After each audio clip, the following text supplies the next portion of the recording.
Good evening. Today is the 1st of December, the last month of the year.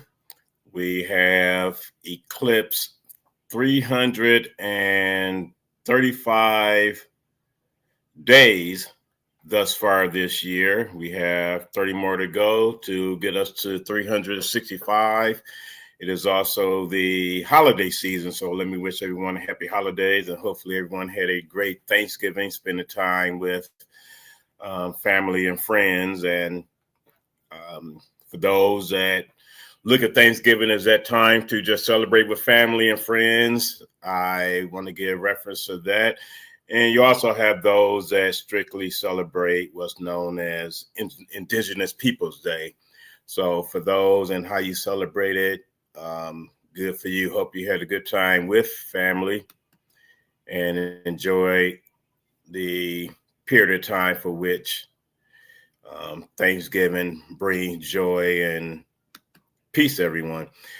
Today is a very interesting day. Again, it is the last month of the year.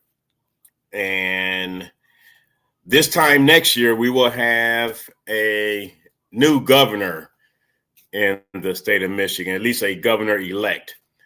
And with that being said, I received a post yesterday, November 30th, and the title of the post was Duggan for Michigan.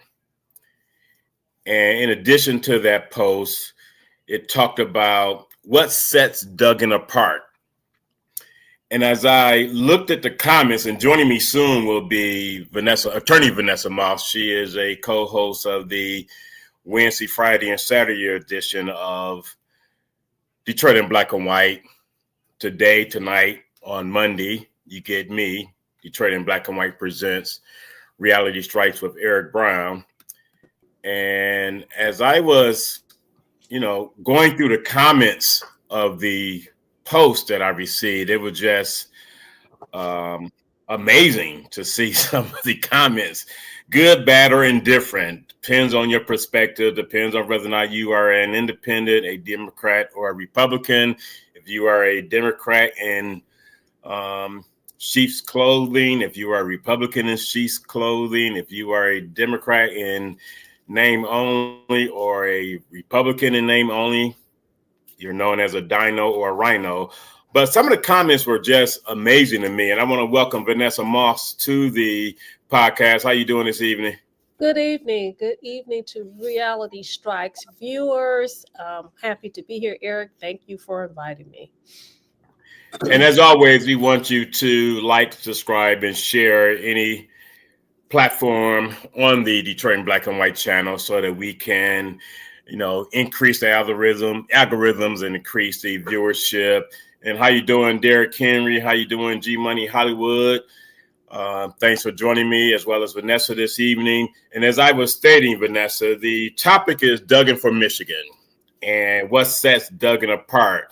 And prior to the podcast, I sent you, there were over 100 comments. I sent you some, and I stated, and I can't remember when Duggan first announced his candidacy, but I do know when I was on the Detroit in Black and White Saturday edition, right. I think it was the Saturday after he made his announcement, and I said then, and when we read some of these comments, it plays into my forecasting as it relates to how his campaign will be ran and or the impression that people will have of how this white man saved Detroit. And I think people need to understand Detroit didn't need saving. I mean, the people are who they are. And we always get caught up in this saviorship mentality.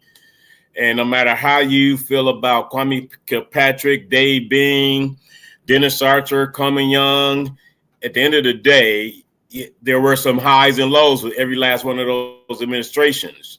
But to act like Duggan saved Detroit, and many of the comments speak to that. Matter of fact, that's why some people saying they are voting for him. And I'm not sure if all the people that made comments are Detroit residents. Obviously, they are Michigan residents because they plan on voting for him.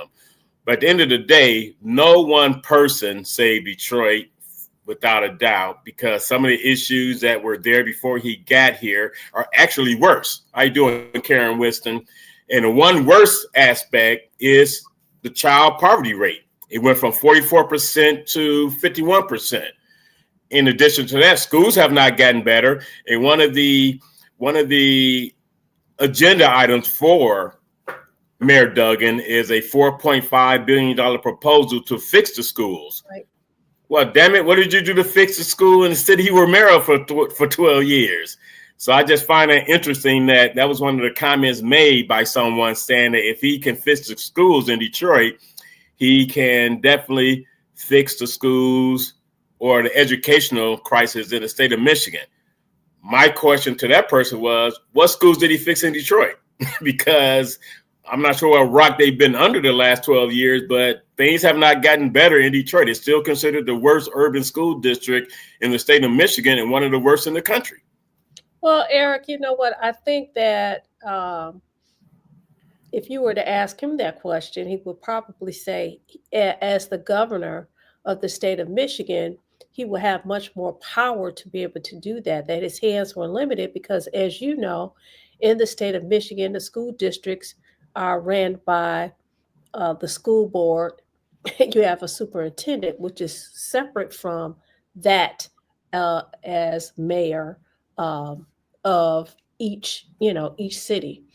I do think that you can use your power and your presence as a bully pulpit, if you will, to effectuate change, and that has not been done. So I'm going to go back to when I came on the show. You were talking about Mayor Duggan using the success, if you will, of Detroit as, hey, I had Detroit turn around. I can do the same thing for the state of Michigan. There are a lot of people who believe that is true. And the reality is this. He had a clean slate, right? I had a checkbook, and he had people that supported him, the same people who, and I'm not saying it's a bad thing, I'm just saying it is a thing. Some of the same people that supported him are supporting the mayor-elect. And they believe that, they stood behind him as he was the turnaround kid of the city of Detroit. The reality is you can't have a world-class city if you don't have a good downtown. Okay, so we know that downtown has been and continues to expand. We also know that you can't have a world-class city or something that you can tout about, or even a state, if you don't have a good education system. I think that you've given the current governor some some props for the things that she's done as of late, but to me it's too late. It's very late, and it's not much. I do think that it is interesting that a lot of people don't think that this little bitty show, Detroit Black and White Reality Strikes, that people don't watch, but we know that they do, because it wasn't until you and Adolph made education a big deal. All the candidates that was running for mayor decided that, hey, we're going to talk about it. He decided, listen, I'm going to take this and use this in my campaign to run for governor. I read something today when he's talking about turning around the school education in the state of Michigan.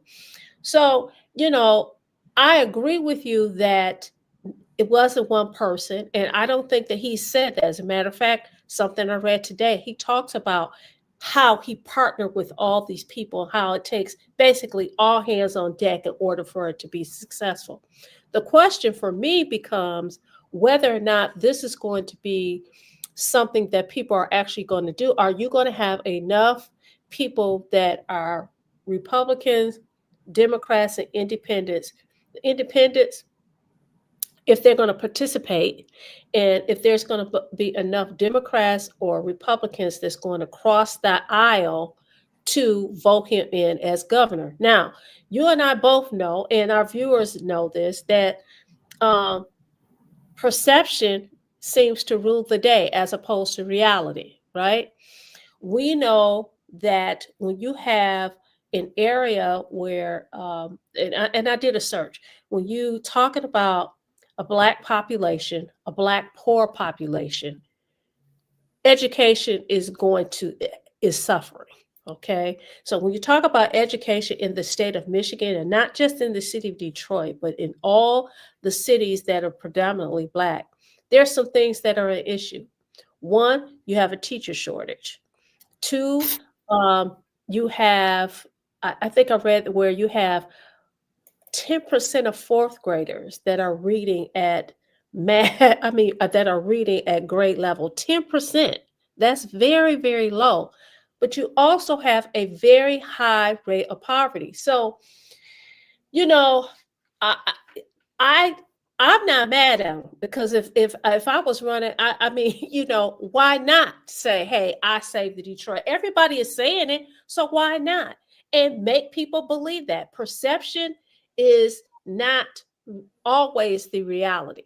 Okay. So I do think that you have to take the good with the bad. There's some good things that he's done, but there's some things that he has not done. And I think one of the questions that you asked is a valid question. But whether or not that resonate with voters, that's a different story. And one of the things that, all of the candidates for mayor stated that, well, we don't have control of the schools. But one of the things, and I'm not a big fan of Whitmer. You mentioned Governor Whitmer. One of the things I give her credit for, she created MyLeap. Right. MyLeap is another level of bureaucracy, and we're all not big fans of more bureaucracy. The state is no different than municipalities. The state has a superintendent that's hired by elected state board of education members. Governor Whitmer said, the hell with that. We have to do something to improve education. We are ranked at the bottom 10. Once upon a time, Michigan was, I think, 12 to 15. And if I'm not mistaken, was even in the top 10. So you went from the top 10 to 15 to bottom 10 in a matter of maybe 12 to 16 years. And even during her last State of the State address to the state of Michigan residents, she said that we have to change the direction of education. We cannot keep spending and not getting a return on the investment. This was a little bit after the National Assessment on Educational Progress scores were released. And she knew that this money that people constantly say, more money is not the answer. Baltimore, Maryland has one of the highest per pupil spending rates and one of the top 5 worst school districts in the nation. So that speaks to money is not the issue. Mississippi went from 49 in the country to presently being, depends on which metric you're looking at, anywhere from 16 to 19. They went that way because they made it a concerted effort to focus on literacy. Everything is measured based on third grade scores going into the fourth grade. They saw that there was a major problem. They focused on that. Louisiana, Alabama, Tennessee, Kentucky are other states that focus on literacy at the third, fourth grade level, and all of them have surpassed the state of Michigan. So you can't have a city, and people want to dismiss, they want to talk about being great. You cannot be great. You cannot be a world-class city. Even in some of the comments that I also sent you, Vanessa, it speaks to the fact that people are paying attention. Why the voter turnout continues to be low, that's a whole nother story, because as much as people want to brag and boast about Mayor Duggan, he never won an election in Detroit with more than 25% of the voters coming out to vote for him. Matter of fact, the highest percentage of turnout for all 3 times that he ran was only 25.37% of voters in Detroit coming out to vote for him. So how he has an 86% approval rating is the math ain't mathing. Okay, the math may not be mathing, but he won once, twice, 3 times, or whatever. I do think that the fact that he decided that he was going to get out in front. You have not heard Jocelyn Benson talk about education. You have not heard her talk about turning things around. You have not heard John James talk about that. You haven't heard anybody else. So again, it's the perception, and he's getting out in front of it. And quite frankly, I think he is a genius politician. Now, do I think that as running as an independent and running as an independent, saying, listen, I turned Detroit around. I want to turn the school district around. I'm the person for you. I have, and it takes all hands on deck. Listen, I think that is what he should do. I think that anybody that's running for office should do. And he's the only one that's come out there and said this. He's in the front row, and he's saying, this is what I'm going to do. Now, whether or not that resonates with all voters in the state of Michigan is another thing, because as you indicated, because I sent you the caption, and then you sent me the comments, because I didn't read the comments. I just thought it was something right. But some of the comments were very supportive of him. There was a few people who talked about the dirt issue. I saw a comment about the dirt. Some people called him a criminal, but for the most part, people feel like, listen, he turned the city of Detroit around. And again, it's the perception, because the reality is, yeah, downtown looks great, but guys are just talking about working in the neighborhoods, and you're on your way out the door. Let's see what happens if in the next 3 or 4 years in the neighborhoods. But again, people, I think, based on those comments, that people believe the perception. And to be honest with you, I think he is the guy. He was given a blank checkbook. They said, hey, do what you can, do what you need to do. And he did it. We can't take that away from him. Listen, I was one of those people who didn't live in the city. I grew up in the city of Detroit. I had all my education in the city of Detroit: law school, undergrad, high school, elementary school. And then when I became an adult and got married, I moved out of the city. Once my children were adults and doing their own thing, I moved back into the city. And I moved back into the city because I like the bright, new, shiny things that was downtown. And quite frankly, I feel, because I live downtown, and that's not a secret, I know the crime rate is high, but I feel just as safe as I did when I was living in the suburbs. And that's the honest to goodness truth. Now, am I concerned about the plight that our people, and when I say our people, I'm talking about people who live here, who are sending their children to school and they're not getting anything for it? I have a problem with that, especially since I worked in the school system formerly, and now I work as I'm a adjunct professor. Of course, I am concerned about that, but I don't think that voters are really concerned about that. And one more thing, Eric, when you talk about how Mayor Duggan won, and he won with a very small number, we can have a whole show on voter.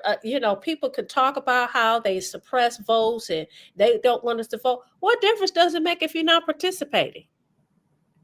It doesn't make any difference. I think there should be some challenges there. Why aren't people participating? Why isn't there a drive to get people to the polls to make a difference? You know why? People see the same thing. People are tired of the same old thing. They want something different. Him running as an independent is somebody that's something that's different. And they purposely do not do any type of major GOTV. They don't, they want to keep people, we're talking about education. They want to keep people uneducated and uninformed, because the more informed someone is, particularly the voter, more of a challenge they are to the status quo. And let me get to some of our viewers. The homie 1721, Miss Cynthia Johnson, Karen Winston, Mr. 1213, and these are regular viewers to the program, not just mine, but all of the Detroit in Black and White platform channels, as well as the week that was with the Alan Lango on Fridays at 11:30 a.m. G Money Hollywood, and we'll get to the comments from the viewers as well as some of the comments from the posts as it relates to Mayor Duggan. Mm-hmm. And Ms. Sheila has a comment: is the Detroit School Board protecting the children teachers? We'll wait. Interesting question, considering that the union is there to protect the teachers. Without a doubt. Now, are they protecting the students? It depends on, or the children, depends on what perspective you're asking that question, Ms. Sheila, because again, Vanessa mentioned 10% of fourth graders, only 10% of fourth graders are proficient. That is a very, that's one in 10. And I got involved in the literacy crisis 8 years ago, March of 2017, after reading an article that was in Crane's Business Magazine, an article that talked about a 12th grader from DPS reading at a first grade level. But in addition to that, that story of that young man became a documentary that was produced on WTVS, the PBS station here in Detroit, Channel 56. So that speaks to, and it's still, even in 2025, you still have 12th graders reading well below their grade level. You have 12th graders graduating from high school well below their grade level. So to your question, Sheila, are the school board protecting the students and the teachers? My answer would say no, because they're putting people out into society that are unfit to be in society with regards to being able to gain employment that will put them in a space where they are being productive citizens. Well, you know what, Eric, you spend a lot of time talking about literacy, but we also have to talk about math. I mean, our kids are not doing well at math at all. Well, they go hand in hand, Vanessa. And yeah, you're right. We do need, because they go hand in hand, because the math is bad too. We talk about literacy, and we have a mayor who's leaving the city of Detroit, who's running for governor, who is addressing it. And again, I'm saying nobody else has said anything. Now that he said it, everybody else gonna start talking about it. How much you want to bet? Oh, no doubt. Same with the mayoral election. Once we talked about it. So again, the perception is, look, I was the first one to talk about as governor, because as governor, I have the power, just like Governor Whitmer was able to do my leap. I have the power. If I'm the governor, I have the power to make some changes. Look at what changes I made in the city of Detroit. Trust me, and I will make even bigger and better changes as the governor of the state of Michigan. And I have the support of people from the Republican Party, from the Democratic Party, independents. I embrace everybody. I want all hands on deck. And for a lot of people are really tired of the same old. And My Leap is still in his infancy, and that will be a department that he will have to grow and make better if he does become mayor, if he does become governor. And that $4.5 billion plan, because it's out there now, people can check it out. That $4.5 billion plan, it's easy to say, well, why he did not do anything with the city of Detroit. I still feel that, and I even told Mayor-elect Sheffield, I told Councilman Durhal. I also said the same thing to Chantel Jenkins. Anyone that came on the show, they have the opportunity. Again, quit using the excuse you don't have control over the school board. I told every last one of them. I told every last one of them to check out My Leap. As a matter of fact, when Durhal came on the show, when we were doing the Q&A with him, he made it very specific. Eric, I knew you were going to ask me about education. My wife prepared me for this, So same with Mary, same with Chantel, same with Hussein, who came on the show. Even some of the city council candidates that came on the show, Detroit in Black and White on that, our Saturdays. They knew that they were going to get grilled on education, because again, you said it already. We know this. You cannot have a world-class city if you do not have a fruitful educational program, because how are you going to draw business to a city if you don't have the educated residents to go into these jobs? And when you say educated residents, you also have to have residents that are not where 51% of people are living below the poverty level. All these things go hand in hand. And so this is going to be it's interesting already. It's going to be very interesting once everybody else starts talking about their platform. But again, I'm going to listen. I'm the kind of person, I'm going to give you your props when you're supposed to get your props, in my opinion. And I'm going to tell you, I'm going to give you some constructive criticism. I think that his campaign, the way he started it off, the way he is campaigning, I think it is going to resonate with people. Now, will it resonate to the extent that people are actually going to participate and he's able to pull it off? I don't know, because a lot of people are not going to cross the street. I don't care what you say. I know what you said you're going to do. It's just easier for me to darken that oval with the D or R and just do straight. You're asking people to take a leap to do that whole independent thing. And that speaks to some of the, we get to some of the comments in a minute. That speaks to some of the comments that people had on that post. And to your question or your comment, Miss Sheila, Detroit Public School needs to bring back Miss Alicia Merriweather, superintendent. She was an interim at one point, but I don't think I know she wasn't in the finalist category for the position. So for whatever reason, they did not find her to be that person to take over after the last superintendent left. And I forgot who that superintendent was. G Money, I think it's G Money. He has a comment. It is G Money. Duggan did a lot for Detroit's image because he brought back downtown, which you spoke about, Vanessa. But remember, he gave a strong credit to the late Carolyn Kilpatrick. However, he was able to really attract investors. And he's absolutely correct. And not only did he give the late Carolyn Kilpatrick her props, he gave Kwame his props about some of the things that he was able to accomplish. And he said so many things were already in the works before I became the mayor of the city of Detroit. And see, that matters to people. That resonates with people. Like, he's not just taking all the credit himself. Now, there are people who will give him, who have given him all the credit and say, hey, you're the one who saved the city of Detroit. But he has said, look, I've worked and I've had partners to work with me to do these kind of things. I see G Money says you have to face reality. The system is designed to keep heavy Black populated urban areas down when it comes to investing in education. If any major urban make progress, it's an exception. Okay.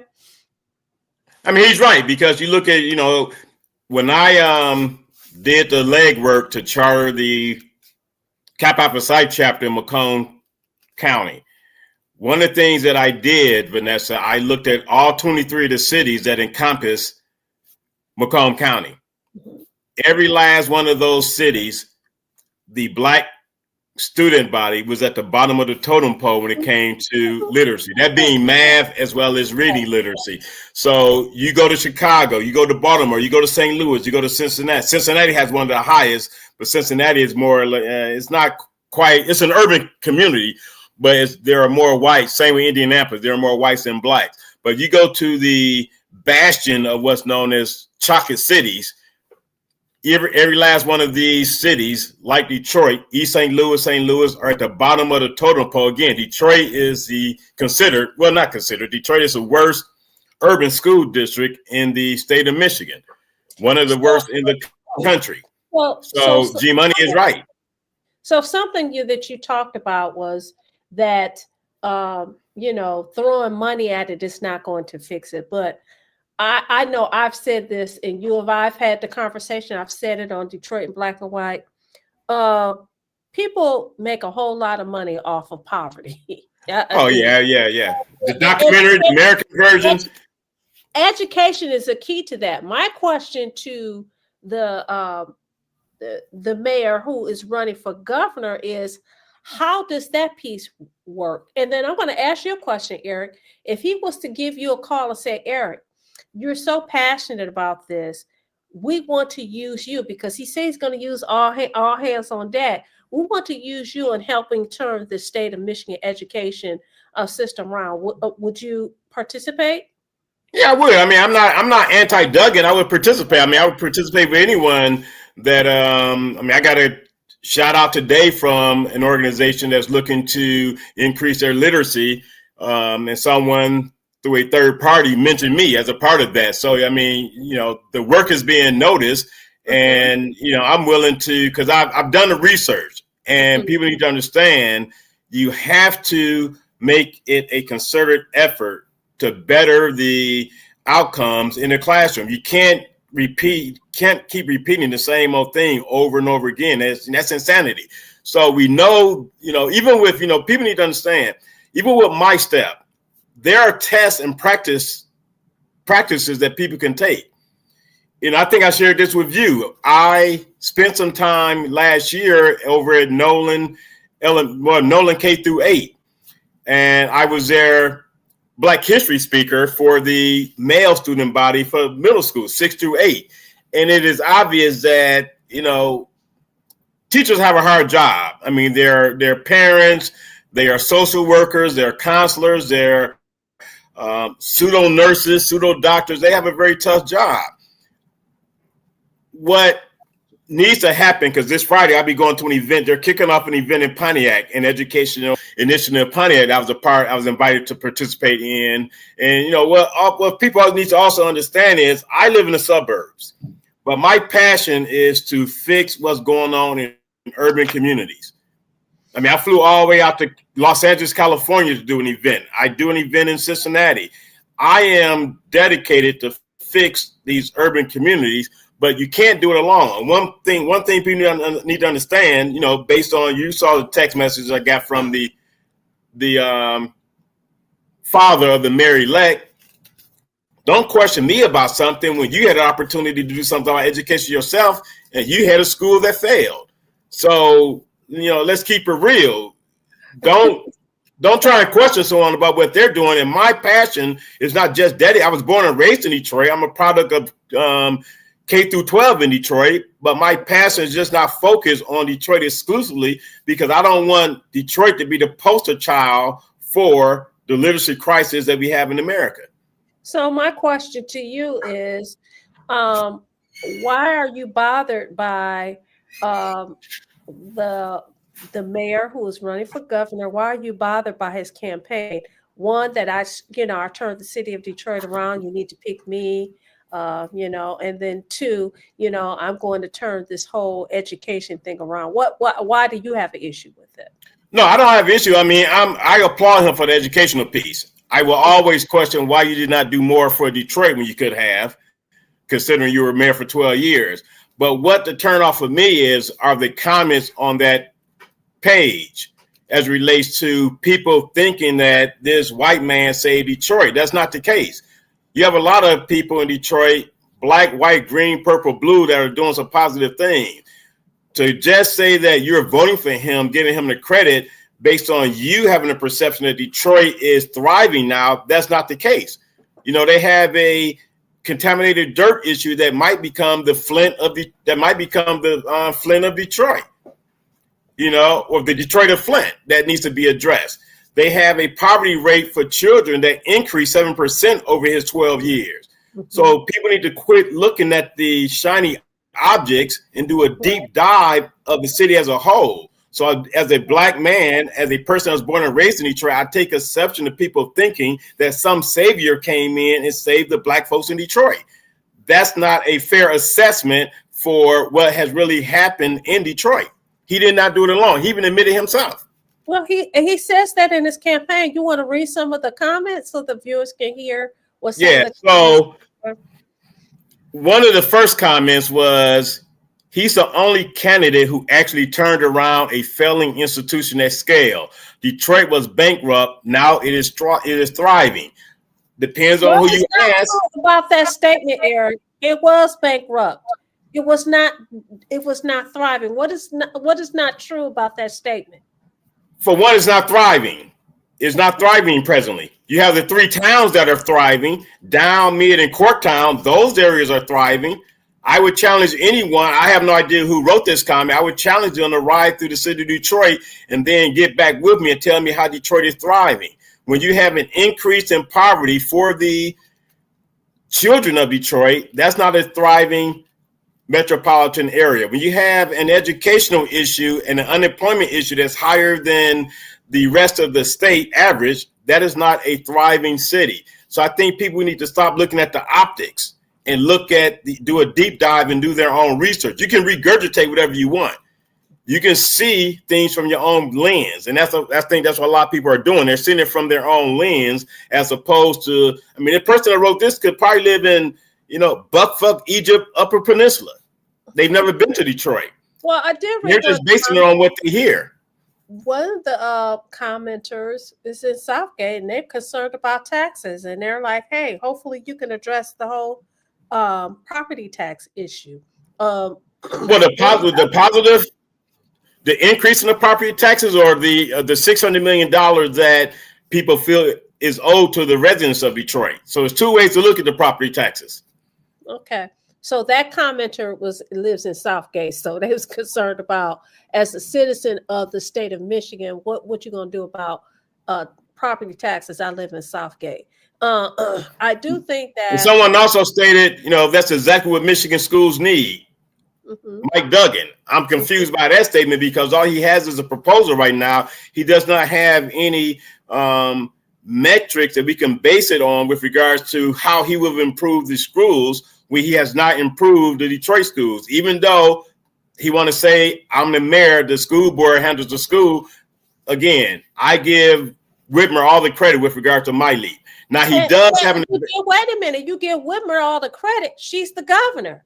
She has that power. He didn't have that power. I'm just saying. Yes, he did have the power. Yes, no. For the sake of argument, he's the mayor. He didn't have that kind of power. I'm just saying. No, she's a governor who also has no control of the school board. She made a decision to say something needs to be done. My point is, he could have done the same thing. Nothing is preventing him from creating another level of bureaucracy.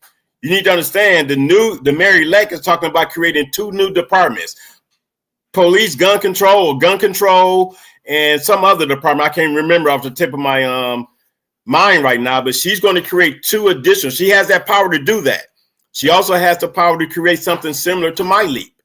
And that's what people need to understand. They're not unlimited in their abilities to create a new department. They have the funds to do that.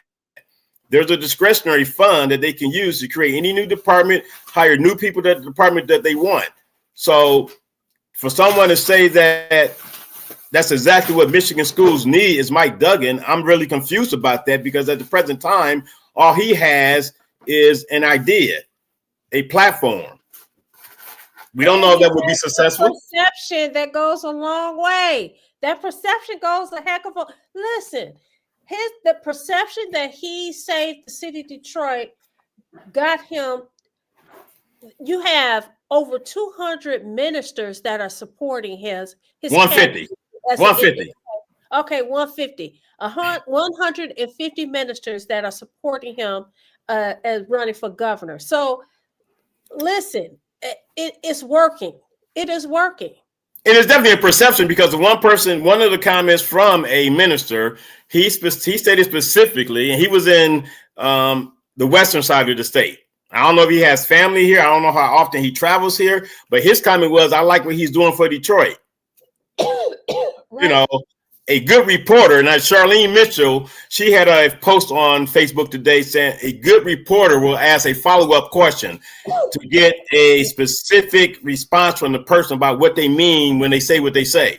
So a good reporter should have asked that person, particularly since they don't live in Michigan, or Detroit rather, what is it about what he's done for Detroit that you can state specifically with regards to why you made that comment? That's what I would have asked him. Have you had him on my show, or even the regular shows of Detroit in Black and White? Tell me, what exactly has he done? And those are the type of questions. I mean, media is a lot different now. Those are the type of questions that needs to be asked of anyone running for governor, U.S. Senate. You all had Haley Stevens on 2 weeks ago. She threw out, I got 40 ministers in Detroit that's supporting me. Okay, duh. Who are they? So we can find out, are they really? That's a perception. She threw it out there, and that is going to resonate for some people. Listen, when you have ministers of churches people go and worship at these churches. They hold their opinion. They believe that they are godly people, that God has called them. These people are in positions of not only authority, but also the position of influence. That goes a long way. I know for you, you like bump that. She got 40 ministers, but for a lot of people, it goes a long way. I grew up in the church, and I know I know for a fact that like my grandparents, they held their pastor in high regard, and whatever he say, they went with it. Now, they always had problems with me because I was always questioning, well, why are you doing that? Well, why? Just because he put his pants on just like the rest of us. But Right. it doesn't, it does not matter. So to me, to have that many ministers across the state of Michigan saying that that I am supporting him, that is huge. That perception is huge. And so the villager on deck stated, and I'm going to read another comment after this. Duggan is still living off Kwame's money, all puns intended. And in addition to that, the homie, replied to the first comment from the post about, not Detroit was bankrupt. Now it is thriving. The homie 7021, Brightmoor, which, is not thriving. I'm not sure where the Burton community is, but the Marygrove community is not thriving either. So again, you could go to many pockets of Detroit, because it's a very large city, very massive, and see a lot of non-thriving areas. But to your point, yes, it's a perception based on someone's feeling that way, that it is thriving. The perception, and I will say this: I have friends who live in Palmer Woods, University District, Sherwood Forest, Rosedale Park, North Rosedale Park. East English Village, Green Acres. Those people that I know, they're very supportive of Mayor Duggan. Why? Because their property value went up once he became the mayor of the city of Detroit. So again, and that's a reality. That's not only is that a perception, right? That's a fact. But will. So those little wins, I did this here, this happened. I did this here, this happened, and so on and so forth. That resonates with people, even people who don't live in the city. What they see. I'm going to give you an example. We had the NFL draft here, right? It was a big deal, and the whole United States, had their eyes on the city of Detroit. Did you see how beautiful the city of Detroit looked? Did you see how people were getting along? And it went without a hitch. People are looking at that perception. Look what he's done. And so I get, as a Black man, you feel like, why are they saying that this Caucasian man is a savior? I don't think he's saying I'm a savior. He's saying, look, I did the work and I need to get credit for it. I'm not saying he's saying, no. I'm not. Let me be very clear. I'm not saying that he is saying that. That is a perception that is out there from the people that look like him, because you always, good example. I guarantee you that the mayor-elect will be judged by a different standard than her immediate predecessor. Even have been a Black male elected. Any Black person is going to be judged by a different set of circumstances than the person that was in that seat for 12 years. That goes without saying. That's a psyche of human beings, because you have this person, let her make one mistake. You're going to have people saying, I told you so. We should have convinced to stay in that office, even though they don't know about the bills that are due, and he might be getting out at the right time. And to your friends that live in Palmer Park and all these other exclusive areas, Indian Village, they come November of next year, they will know the trajectory of Detroit based on bills being due come election day next November. And you know what? With the bills being due, they may say, you know what, if we get him in as governor, maybe he can rectify this. Now, I do agree with you that the mayor-elect is going to be judged by a different standard, but I think that it has so much to do with, there's some things that goes along with it. Her youth, her sex, she's a female, her race, and the fact that she's going to inherit something that he did not inherit 12 years ago. 12 years ago, he inherited a blank check. Exactly. And she didn't do that. So yes, she's going to be held to a different standard because there's 12 years later, there's different circumstances. But let's be clear too, though. It's not just her. Had it been a male, had it been Reverend Kinloch, he also would have been held to a different standard in addition to not having experience. So even had it been Fred Durhal that made it out, had it been Chantel Jenkins, yes, they all would have been held to a different standard. But we cannot dismiss the fact that race will play a role in the standard that they would be held to, not just by their own people that look like them, because you still have some people that think that, you know, the white man's water is wetter, you know, so, and that's from our people, our own people. And I'm not sure what this comment means right here about Duggan could have signed UNDRIP and he didn't. So if you mind explaining that, the homie, I would appreciate it. I didn't understand that either. Mr. 1213, you should read his comment. You read it, 'cause I think I have to scroll up to find out. Mayor Duggan attracted global businesses to Detroit. I don't know if the new mayor will reach out to attract national or international businesses to Detroit. That's interesting. I think that, you know, I don't know who she's going to have in her cabinet, but I'm hopeful because I've said this. Listen, I didn't have anything personally against her. I didn't have the issues that other people may have had. You know, all of us speak for ourselves. But I will say this. That was not listen, I belong to Triumph Church. So I believed in Pastor Kinloch. But I'm hopeful that she will be successful, because if she's successful, then we're successful. And all of these things have to come together. So those same people who supported Mayor Duggan, that supporting him as governor, those same people need to continue to support Mayor-elect Sheffield to get these people, from other parts of the world, international as well as national people from other parts of the United States to make this whole thing work out.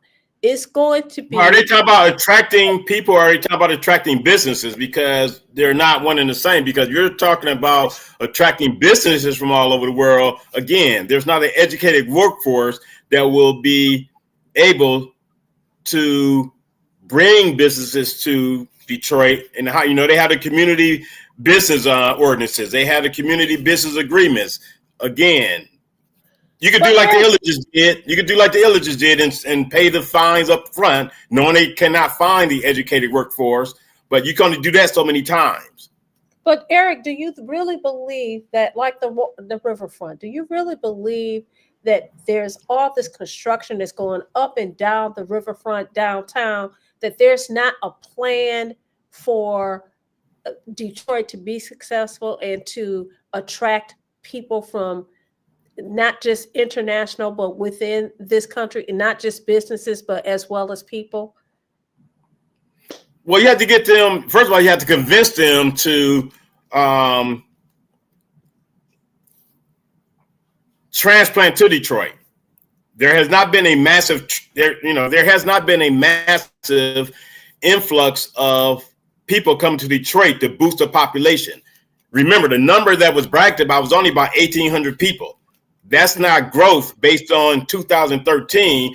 Your three dominant categories that he said to be judged by was increasing population, reducing crime, and improving the schools. We know he did not improve the schools under his watch. Crime, that's debatable. But 1,800 people is not an increase in population in a city that formerly had almost 2 million people. So again, those are the standards he said to judge him by. Yeah. So to now say, will a new mayor bring this together?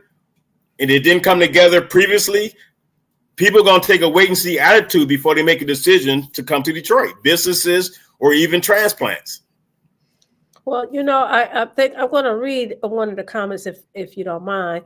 The Real Village on deck says he has two or they have two comments. I don't know if it's male or female. It says that all that Fed money is gone, and we're about to go from being in the black to being in the red at the drop of a dime. And they further indicated that her, meaning the mayor-elect's K through 12 ideologies on education are not impressive. And as under 40 mayor, how's that going to work in a highly illiterate population in the city? So my question to you is the Real Village on deck. What do you think about the outgoing mayor's campaign on education as well as bringing the city back to its glory? And I know who that person is as a male, but he also worked with the DPS summer program. Mm-hmm. And like myself, I saw things that was, it's kind of unfortunate because these kids, and I was at a K through 8, and I'm not sure what facility he was at, but where I was at, there's a lot of work that needs to be done. And we cannot keep dismissing that. And that's why I say it all the time. There's a guy, Eric Miller Sr. I gave him a shout out because he'd be on my show soon. He has a very impressive plan to deal with education as well as not just educational literacy, but also financial literacy. Very impressive plan. Those thinking outside the box ideas is what's going to take a city like Detroit to move forward. We just cannot keep doing the same things over and over. The results that we are seeing are abysmal. So people have, when I was invited to come to the event in Pontiac on this coming Friday, I was invited based on the person knowing my passion for it. And they just want to have me be a part of the initiative that they're addressing in Pontiac. And I'm humbled because I think it's important. You have to get people that care enough to make a difference. Even if someone does not have an educational background, you have to get those that care enough, that have noticed there's a problem and are willing to be a part of the solution, not continuously talking about the problem. Yeah, the Real Village goes on and says he had 12 years to work something out with DPSD, and he chose to stay on the sidelines. Well, to that, I'm going to say this. It really wasn't an issue until this last mayoral election. And what I mean by that is this, that people may have, Eric may have, myself, we've had conversations about it, but it wasn't a political conversation for real, until this last mayoral election. So for 12 years, he didn't feel like the people felt like it was important. When you have people and keep in mind, you had a small amount of people that endorsed him. In other words, voted for him.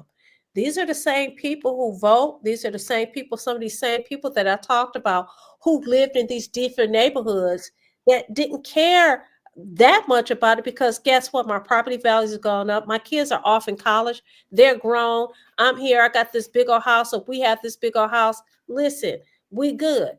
So now that it has been as far as I'm concerned, it's a political football, you're throwing it here and throwing it there. So now they're having the conversation. So yes, the Real Village on deck. I agree that he, as well as, and I'm not just going to put it on him, I'm going to say everybody that was sitting on city council. I said that on Detroit in Black and White.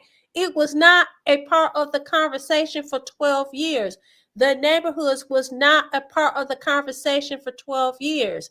The poverty issue was not a part of the conversation for 12 years for real.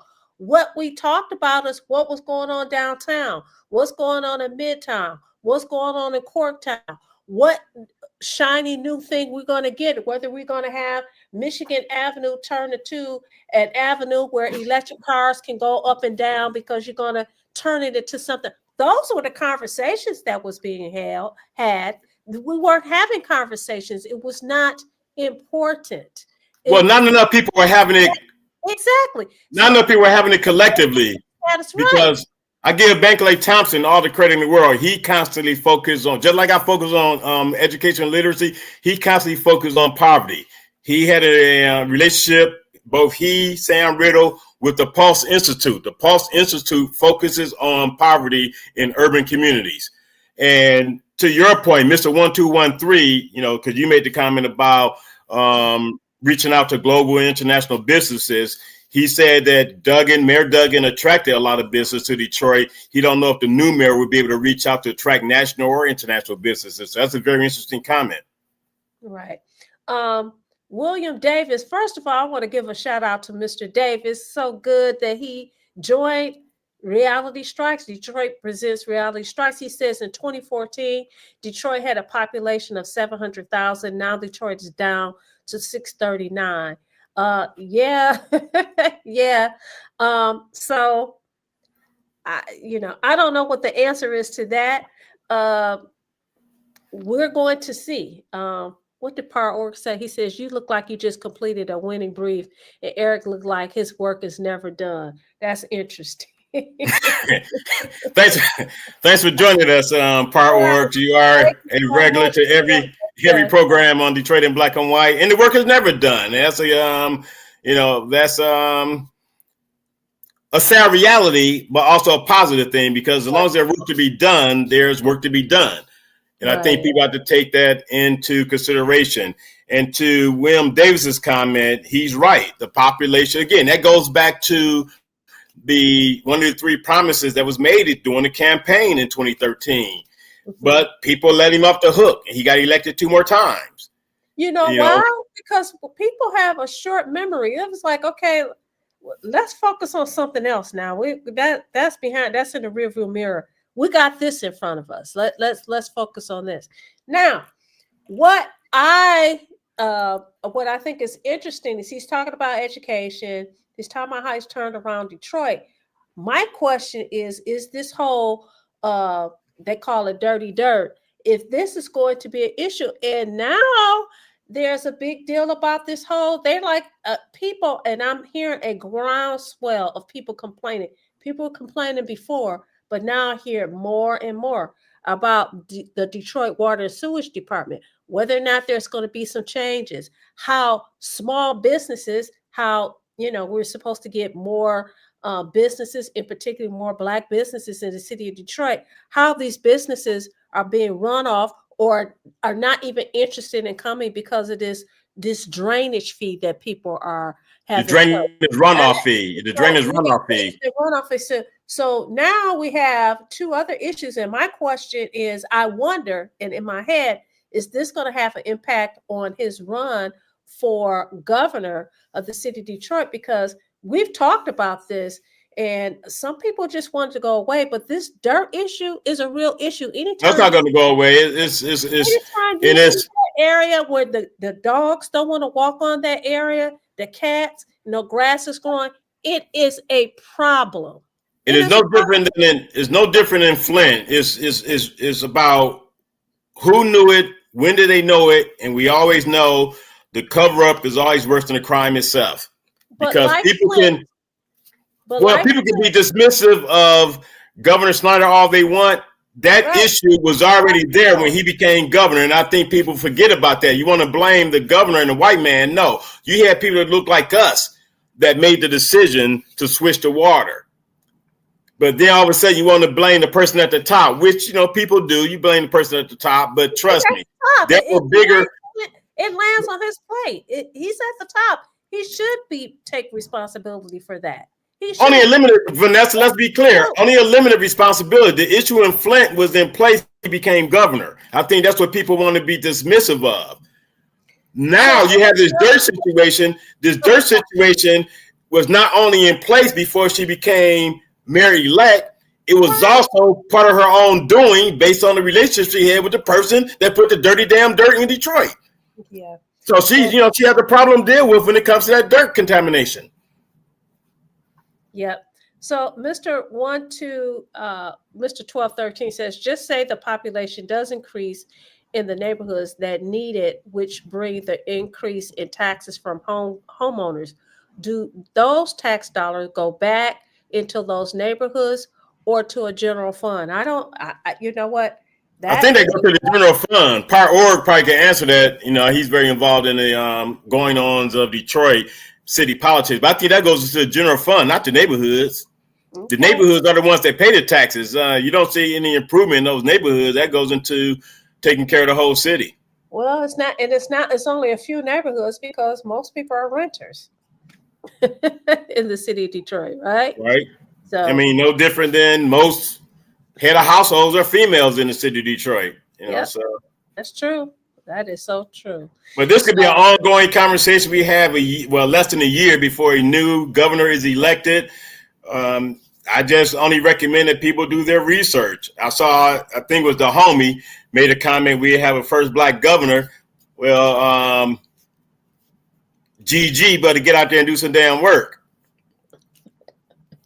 You know, when he said the first black governor, I think he's talking about. You're talking about Garland Gilchrist. I know who you're talking about. Okay, he's talking about Garland Gilchrist. Okay. I mean, that's who has my primary vote right now. So, I mean, you know, what happens after that?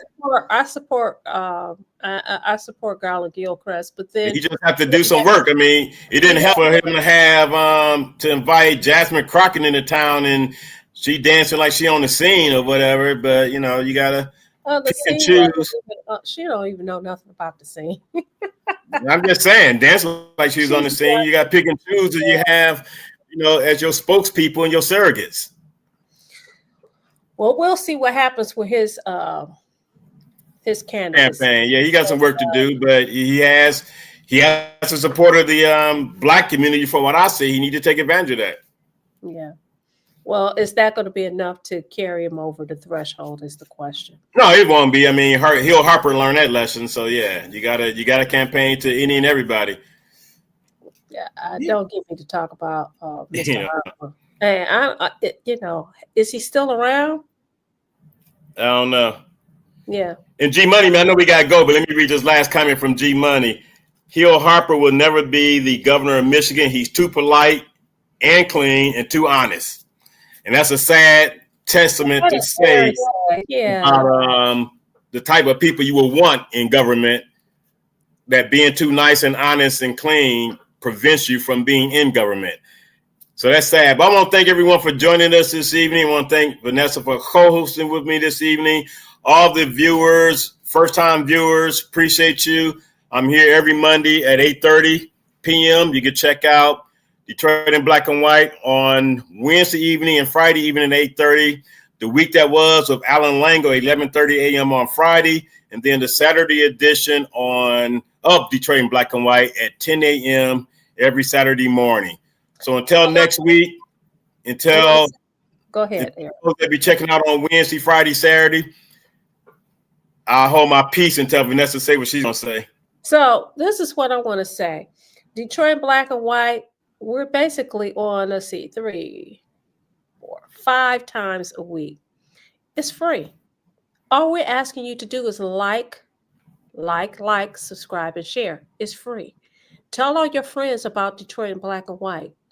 Tell all your friends to join us in the conversation. Tell them that we read your comments and we appreciate you. So thank you again for subscribe, and share. And I do want G Money and Part Orgs to hit me up. I know we're Part Orgs, we're Facebook friends, but yeah, hit me up. I would love to have you all as a guest in the future on one of my shows. Same with 1213. You guys have a wealth of knowledge. And I also will have, thank you, Cynthia, good show. And I also will have True Villager on deck. He has a wealth of knowledge with regards to Karen on the show too. Karen Winston. Karen Winston, Miss Sheila, Cynthia Johnson. Yeah, so definitely just hit me up on Facebook if you're on Facebook. Otherwise, you can put a comment in the comment section with your contact information, and we will reach out to you to have you on to co-host one of the future shows. But until then, again, hopefully everyone had a great Thanksgiving. We are now in the last month of the year. Make the best of it. Be good. Hopefully Santa will come down your chimney and bring you toys and gifts instead of hot cold. Well, if you bring hot cold, your damn house will burn down. Hopefully, it bring you something other than a hot cold. So until next Monday for myself and Wednesday for the rest of the crew, peace and love and good night. Good night.